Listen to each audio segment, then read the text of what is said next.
wabarakatuh. Selamat siang dan salam sejahtera untuk kita sekalian yang kami hormati Wadir Krimkum Polda Jawa Timur, Kasubdit Jatantras dan tim. Ini rekan-rekan sekalian, tim dari Jatantras di Krimkum Polda Jawa Timur telah bekerja dengan begitu keras dan giatnya sehingga banyak sekali ungkapan hasil tangkapan dan pengungkapan kasus yang telah diungkap pada kesempatan ini. Curhat sebanyak 2 laporan polisi, curhat mor sebanyak 17 dan curhat sebanyak 1. Nanti kronologis atau konstruksi peristiwa dan hukumnya secara singkat nanti setelah itu mungkin lebih enaknya tanya jawab nanti akan disampaikan oleh Pak Wadir Krimkum Polda Jawa Timur. Kepada Pak Wadir, waktu dan tempat diaturkan. Salam sejahtera untuk kita semua. Yang terhormat seluruh rekan-rekan wartawan, terhormat Bapak Kabid Humas, Pak Kasubdit Jatantras, kemudian Pak Kanit Polri.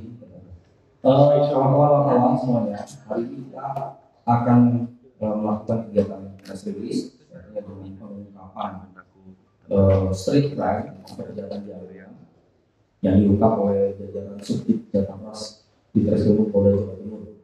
Secara umum kami dapat sampaikan ini hasil kinerja yang luar biasa dari tim Jatantras, karena dalam pengungkapan pertama kemudian dilakukan pengembangan, ternyata berhasil diungkap dan dibuka beberapa TKP baik curhat maupun curanmor yang ada di wilayah hukum Polda Jawa Timur, khususnya paling banyak di wilayah Mal. Secara singkat dapat kami sampaikan bahwa kegiatan pengungkapan besar ini diawali adalah dari pengungkapan kegiatan kejahatan pencurian dan kekerasan di wilayah Pasuruan. Ya, di wilayah Pasuruan. Dasarnya adalah adanya LP kejadian tanggal 3 Maret 2024 di Polsek Winongan, Polres Pasuruan, di mana pelaku yang berjumlah 4 orang ya mencoba ingin merampas motor yang dikendarai oleh korban. Itu di Dusun Gedok, Desa Silepan, Kecamatan Winongan, Kabupaten Pasuruan. Karena kemudian diteriaki oleh korban dan kemudian warga sekitar juga berdatangan, sehingga akhirnya pelaku berhasil kabur dengan membawa barang bukti. Nah, kejadian itu viral, kemudian direspon cepat oleh tim lapangan Jatantras Krimkum Polda Jatim, kemudian dilakukan penangkapan. Ya, yang ditangkap adalah pelaku berinisial M. Dari penangkapan tersangka M tersebutlah kemudian didalami, diinterogasi, kemudian dikembangkan, ternyata M juga ngeling atau nyambung dengan aktivitas kejahatan baik curhat maupun curanmor dan kelompok lainnya yang pernah dilakukannya selama kurun waktu tahun 2020, 2021, adapun yang 99 juga. Sehingga total dari hasil pengembangan kita ada 18 TKP curanmor juga termasuk curhat dan 5 TKP curas. Nah, dari tersangka M tersebut maka kita berhasil menangkap semua pelaku berjumlah 9 orang, baik pelaku langsung maupun yang penadahnya, dan itu berhubungan dengan 23 TKP yang saya sebutkan tadi.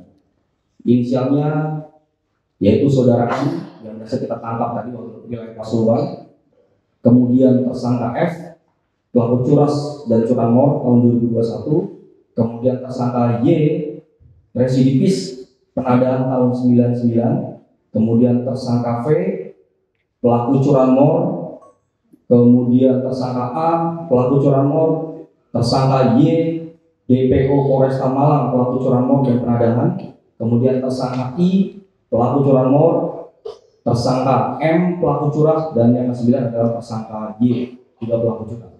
Dengan demikian barang bukti yang diamankan dari 23 TKP adalah sebanyak 8 kendaraan bermotor, yang satu ada di siapa yang sana ya. Kemudian kita amankan juga beberapa alat yang digunakan untuk melakukan kejahatan, celurit, kemudian helm, kunci-kunci untuk melakukan kendaraan bermotor dan lain sebagainya. Dari perbuatan tersebut, maka kita mengenakan pasal 365 ayat 1, ayat 2 ke 1, kemudian 2 KUHP, yaitu tindak pidana pencurian dengan kekerasan, demikian juga dengan curang dan curang. Misalnya, untuk yang curang pasal 363 KUHP salah penada, kita kenakan juga pasal 480 KUHP. Dengan demikian, atas pengungkapan ini kita memberikan pesan Kamtipmas kepada seluruh masyarakat bahwa kita jajaran Reskrimum Polda Jatim termasuk jajaran Reskrim di seluruh Polres akan selalu merespon setiap kejahatan, termasuk khususnya kejahatan jalanan. Kita tidak boleh kalah dengan kejahatan jalanan dan kita akan terus ungkap dan tangkap kejahatan-kejahatan yang meresahkan masyarakat. Mungkin itu rekan-rekan yang dapat disampaikan secara umum. Silakan kalau ada yang mau ditanyakan, nanti akan kita sampaikan secara detail. Terima kasih. Saya tahu habis ambil kue, saya tahu di depan rumah. Setiap harinya saya kadang-kadang jualan kue. Itu saya taruh di depan rumah. Ketika anak saya menaruh, mau pergi sholat subuh sebentar, itu dengan suara. Terus lari di depan, dilihat saya tadi sudah nggak ada, kita sampai ke jalan depan.